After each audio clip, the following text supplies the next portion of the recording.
against the Sa akin, sobrang natutuwa ako sa naging resulta ng game. Both teams talaga na ayaw talaga ibigay ng patalo talaga. Pero sabi ko sa team ko, kung sino talaga sa bandang muli, kung sino talaga gusto manalo, ay ibibigay siya nila.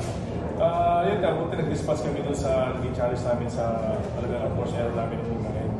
Yung receiving namin talaga medyo nagiging problema namin. Kaya siguro naging maganda lang din yung naging resulta ng namin, training namin, then yung adjustment namin. Pagdating sa game, yun, buwan namin yung panalo. Kaya sobrang thankful din. Salamat sa sitwasyon. Maybe Coach Dante Boots, you have a career high 32 points on 28 of 60 passes and 3 blocks and 10 receptions and 6 hits. So ano man sabi mo na maganda yung pinakita mo today at ito yung pinakamahalagang laro mo kasi nakakaya yung twice mo ito. Siyempre, ayoko lang din yung masayang yung pinanabaho namin ng ilang weeks. And siyempre, nung naglaro ko na nababan against Lasal Sen, siyempre, ito yung pagkakatawa ko na makabawi. And siyempre, yung effort namin sa loob na work, sa training namin, gusto ko na siya maging working. Kaya every time na hindi sa akin yung bola, talaga 100% gagawin ko yung best na makapuntos.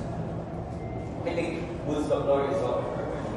Boots, yun nga nung bandang dulo, sobrang dikit, tapos ikaw yung pinagkatiwalaan ng bigyan ng bola. Ano na yung tumatakbo sa isip mo na rin? Paano mo in-embrace yung challenge para matapos yung laban? Nung dikit na lumapit na ako yung Kiowa sa akin, yung na yung isa, ako na natapos.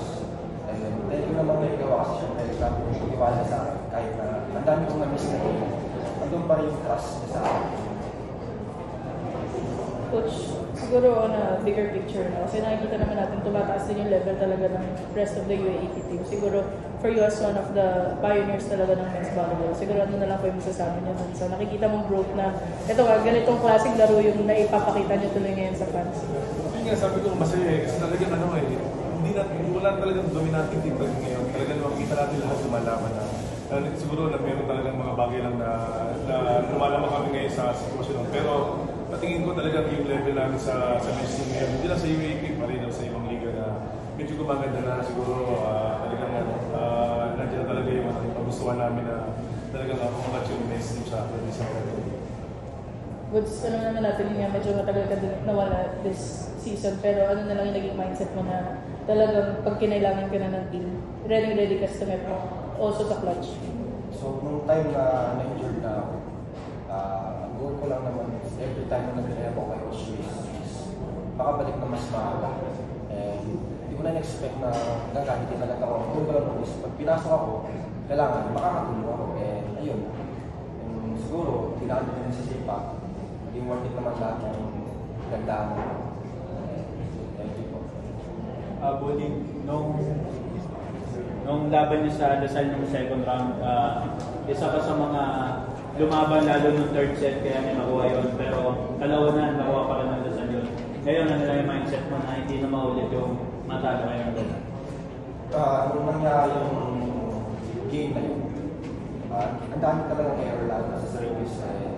Yun talaga yung sinaga namin sa ensayo na mabawasan ko yung pagkukulang namin ng laban namin round 2. Lumabas naman kung yung trabaho namin sa training. Mas lalo pa namin yung sisipagan sa training para sa ating na service.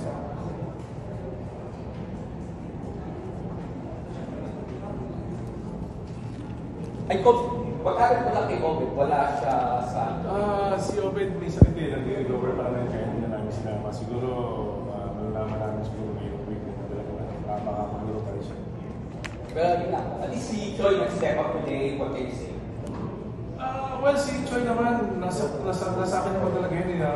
Last year versus ko rin naman yan. Bago yung mga pre-season, siyempre naman ginagamit ko. Nagkataon na talaga na nagkaroon siya ng injury dun sa papa niya. Kaya nag-recover siya ngayon. Nakita ko na medyo okay na yung galawan niya. Nakasunod sa sistema namin. Sabi ko, i-time na rin.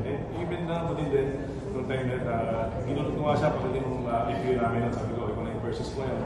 And yun, sabi ko, doon na mismo sa Dalmat, sinabi ko sa siya yung versus na nag-deliver din talaga. Kaya sabi ko, time na talaga para makapasok sa coach.